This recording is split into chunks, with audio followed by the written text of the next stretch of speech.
Good day, dear listeners. Steve Prieda here with the Management Blueprint podcast. And my guest today is Kristopher Kluver.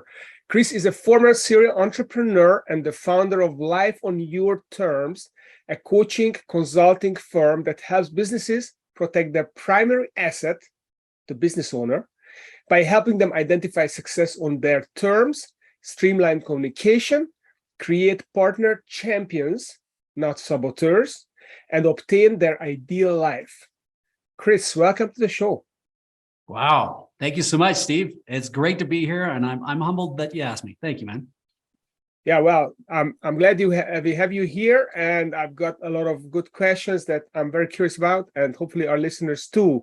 The first one is, you started your entrepreneurial life at the age of 19. You told me you had something like 15 companies at one point or another. So how does a teenage entrepreneur travel through life and end up founding a company called Life on Your Terms? Well, I started my entrepreneurial journey before that, shoveling sidewalks and driveways and mowing lawns and all sorts of silliness. But my first company was at age 19, and you're correct. I've had 15 companies over that time. I have built them, bought them, sold them, wrecked them. You name it, I've been there. But through the process, though, I look at learning a little differently than most. And in the 1990s, or when I was coming out of college, right in the late 80s, entrepreneurship was kind of a dirty word. You know, now entrepreneurship is very much vaulted as a great experience. But then, if you decided you were gonna be an entrepreneur, it was almost like you were gonna be a pariah. Mm-hmm. But I realized that I didn't truly fit in a lot of the other places, and I could see things, I could connect the dots. And the unfortunate thing, the good thing, bad thing, was that I realized there were a lot of things I could do. And so I could do this, or I could do that. And I bounced around quite a bit with different businesses, which was great. But I think the real thing is when I started realizing what it is I really want to do. Not what I could do, and what is going to be highest and best use and really light me up. And it was through that whole evolution that I eventually got to that point. Mm-hmm. So what clicked for you when you actually realized what you want to do? I mean, how is it different from pursuing your financial goals, perhaps, or career goals? What's the kind of the quality, different quality about kind of registering, okay, this is what I want to do? I think the idea is, does it really light you up? Do you get excited to do it every morning? Mm-hmm. And I know people literally who are in the demolition business that are it's the most exciting thing in the world for them to get up and go to work and drive a big dozer or go tear something down. I know other people whose head would split with that. And for me, a long time, I was able to make pretty good money, and I had a couple exits because I could do it.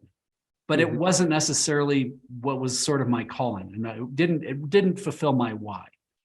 And when I started thinking about what is really that, why do I do what I do? What is my intention? Where is it? I created something I call a life-changing goal, or LCG. But it's kind of like a personal BHAG.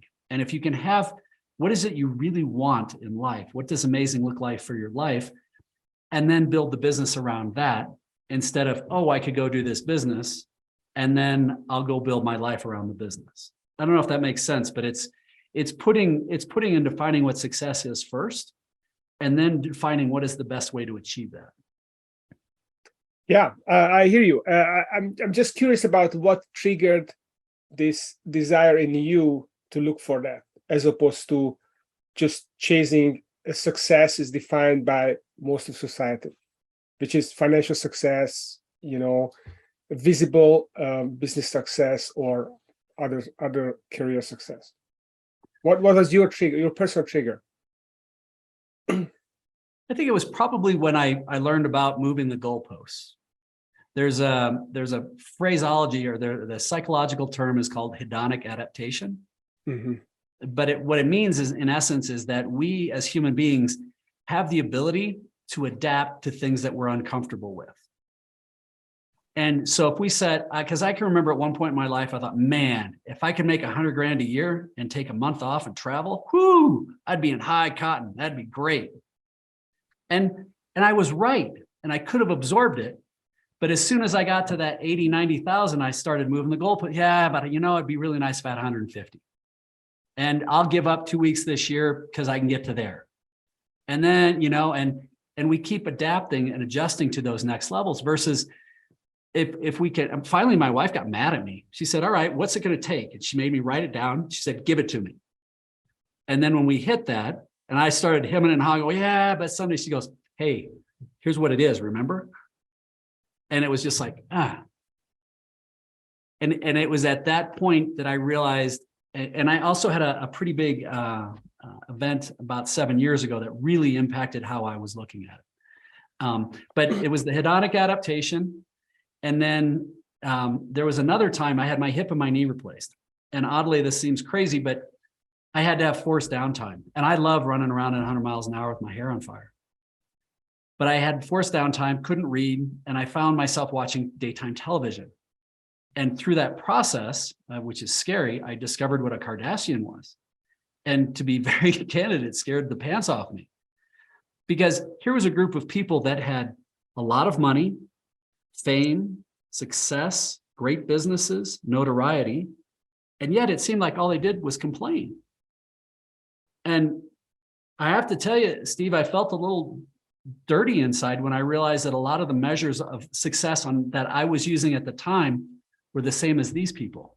Mm-hmm. So it really threw me into a headspin on completely changing how I looked at success in a different way. Now, don't get me wrong. I love my BMWs. I love having multiple homes. I love doing well. But I think financial success is not the only way to measure success. And when we can look at it differently, when we can start to look at ourselves as a true asset on a holistic level, the whole world changes. Everything starts to expand. So I ramble a little bit there, but does that sort of go where you want?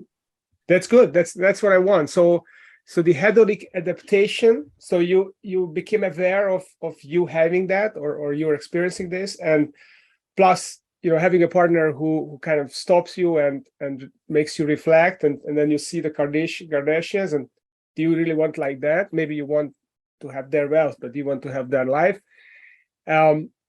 And then you kind of discover that there's another way of looking at success. Now, I really love your quadrants. So you created these quadrants, 4 quadrants of life on your terms, and you look at each piece. So please share with our audience, what are these quadrants in the life on your terms model, and and what is the sequence of actually strengthening each of these quadrant elements? Okay, love to. So there's 4 quadrants, and each quadrant has 3 separate segments within it. Okay. Traditionally, I would say old guys, I consider myself an old guy at 55, we would define success primarily in a financial and business world and stuff related. He makes $1 million a year, drives a Ferrari, that guy's very successful. And we would be right in certain aspects, but if that's coming at the expense of other places, perhaps your relationships and health, then I would argue that person may not be very successful at all. Mm-hmm. So it was when I started to create this tool, and if any of your listeners are interested, they can go to lifeon-yourterms.com and they can download it for free. Just have at it. But it's professional, relationship, resources, and health are the 4 quadrants. Okay. So we have these 4 quadrants: professional, health, relationship, and resources or assets. You call resources, them? Yep. Resources.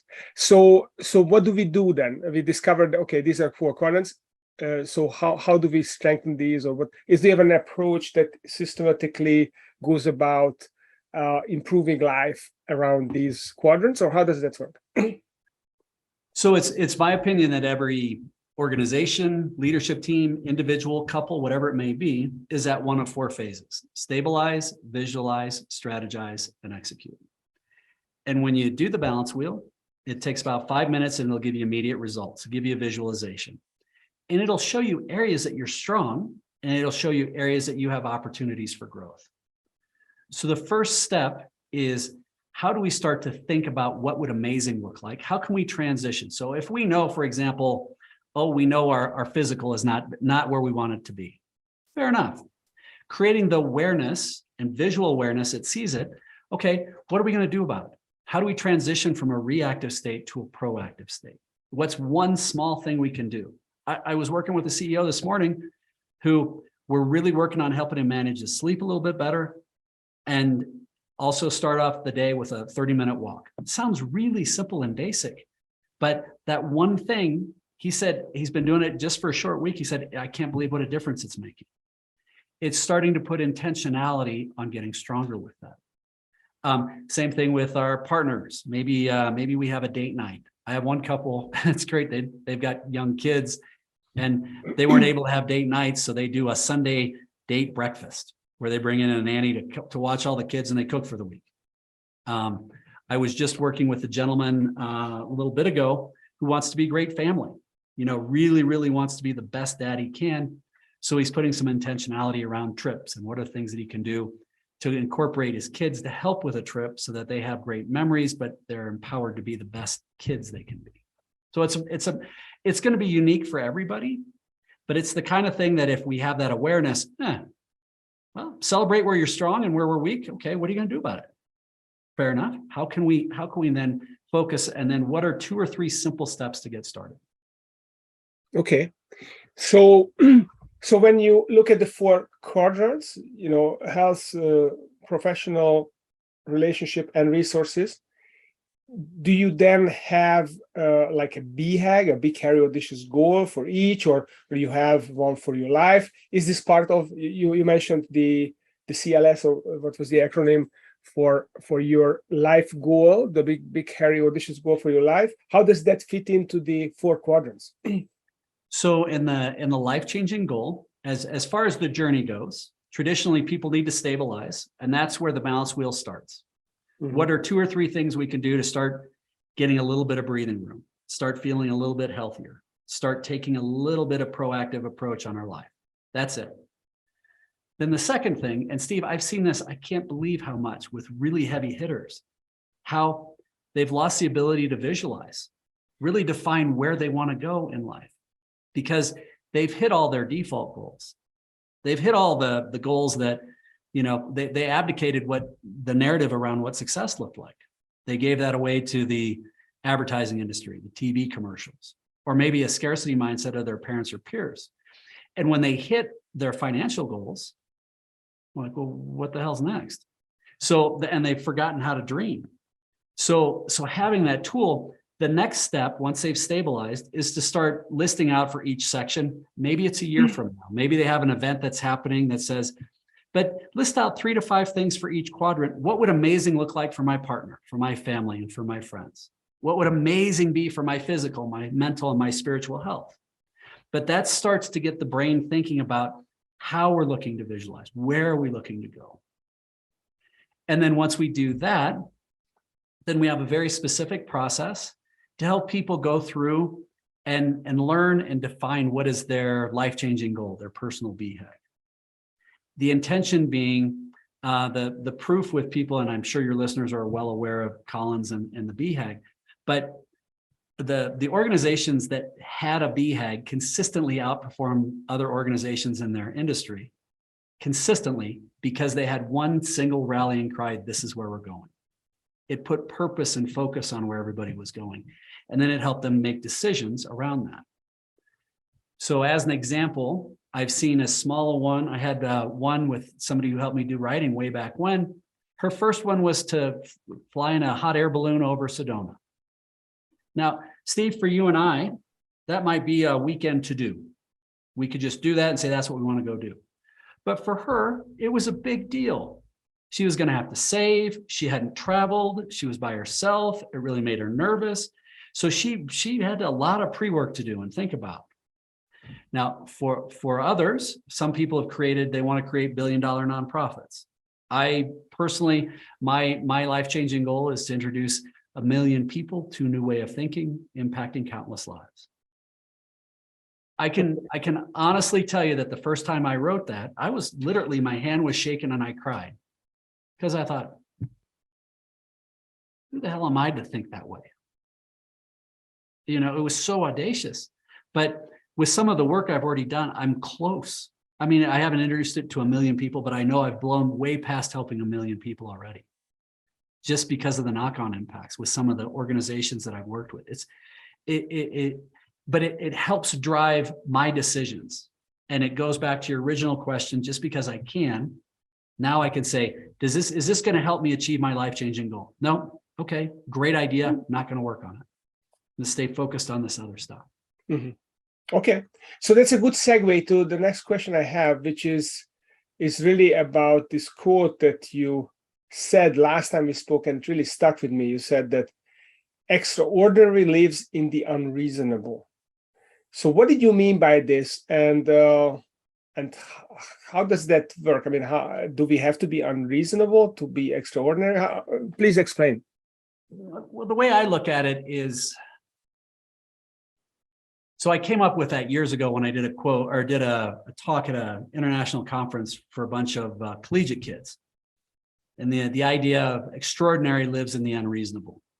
And I think I used an effing be unreasonable.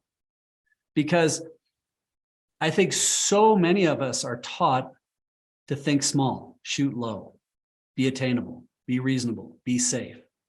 And it's in the extraordinary, in the bizarre, and the holy smokes, are you kidding me? That amazing things can happen. You know, if you think somebody would have come to you and said, you know what, I'm going to take on Walmart and IBM at the same time, and I'm going to destroy them, and I'm going to go way past them in a business. I mean, that is completely unreasonable, and yet that's what Bezos did when he redefined what retail could look like, and what he's done with the web servers and the space, the server space in the world. When you look at Musk, there's a reason that you walk into SpaceX and there's 2 giant visions of Mars, one the way it is now and the one the way he sees it. That is completely unreasonable, but that is his driving force. Now, is he going to get it done? I don't know. You like him? I don't know. But it is unreasonable, and it is driving what could be. And as a result, it pushes in those other things. You know, the old Henry Ford quote, whether you believe you can or whether you believe you can't, you're right, is something I live by. And I think the more audacious we can live, the more audacious and that we can the dream and shoot for. So that's the intention behind sometimes extraordinary does live in the unreasonable. Don't be afraid to be unreasonable. Yeah, I mean, it's pretty simple. You know, unreasonable is something that's not reasonably expected to the average mind. So it's outside of the ordinary. And when you're outside the ordinary, you are going to maybe step on some toes, you're going to ruffle some feathers, right? Because it's not something that normally is done. So it's unreasonable. It's not logical. It's not straightforward. So really, it's just about thinking about the meaning of the word. If you want to be extraordinary, you have to be unreasonable. Otherwise, you're just going to be ordinary. So, but anyway, I love that quote.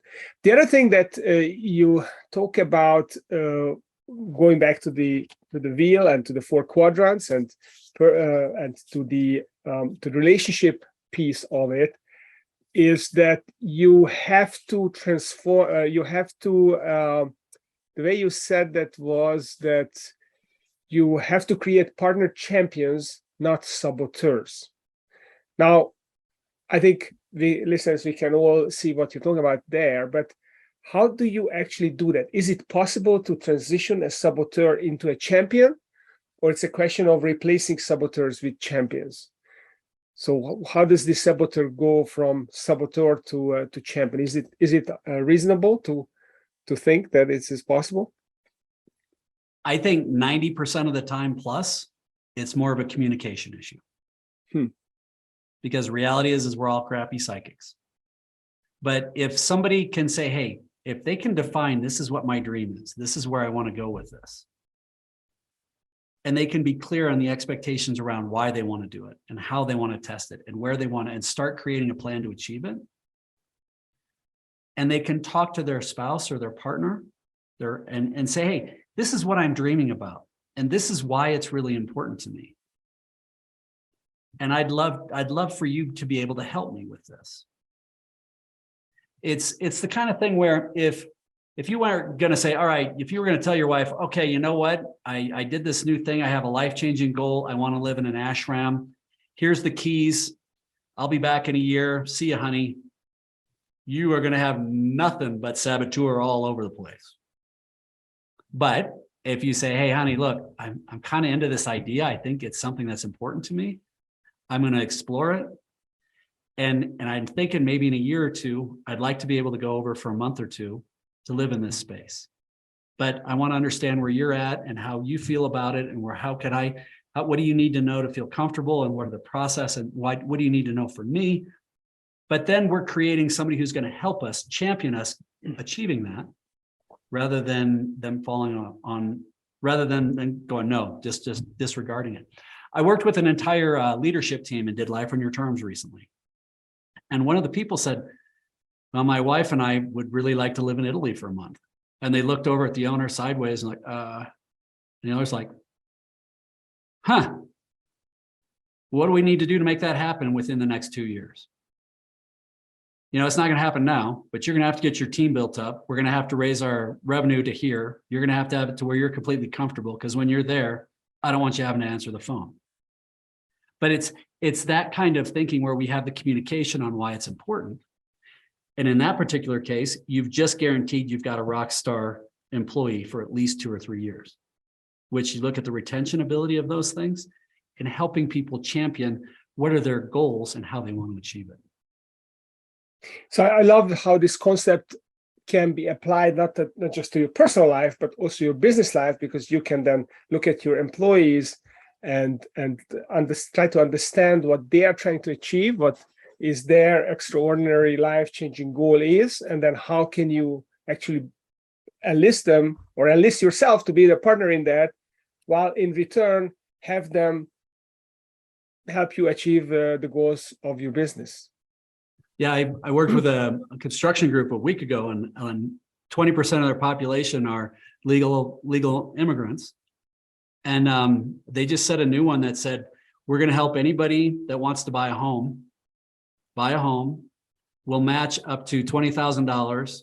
Anything you can save over the first 7 years, up to 20 grand, we'll match it, provided you also do these credit things and these other pieces. And we'll help you find the realtor and the whole 9 yards. And that's for somebody who makes $20 an hour. But you think about the retention value of somebody like that, the growth value of somebody like that, it's off the charts. So helping people identify what are their dreams and then how can we empower them doesn't mean that we're not going to benefit as well. A lot of times we do, but it's creating that communication and really embracing a spirit of curiosity. Help me understand what you're looking for and how can I be of service? That's awesome. So Kris, I have a couple of questions about this program, the Life on Your Terms. So first of all, who is the target market for Life on Your Terms? Who are the people that would benefit the most from doing this work with you or themselves? And secondly, how can people access this, and how can they even figure out what the first step is? Is there a way they can contact you, or they can download something to learn more about it? Well, thank you so much for teeing that up. The ideal people are people who are in points of transition in their life. I've worked with college students that are getting ready to go out of school. I've worked with people with health scares, people who are in a business transition. The majority of the people I work with are my tribe, which are business owners, 55 business owners starting to look at an empty nest. That to me is my total no-brainer, but I have other coaches that focus in different areas depending on where somebody's at. And the best way to reach us is start with that balance wheel. Again, it's at www.lifeon-yourterms.com.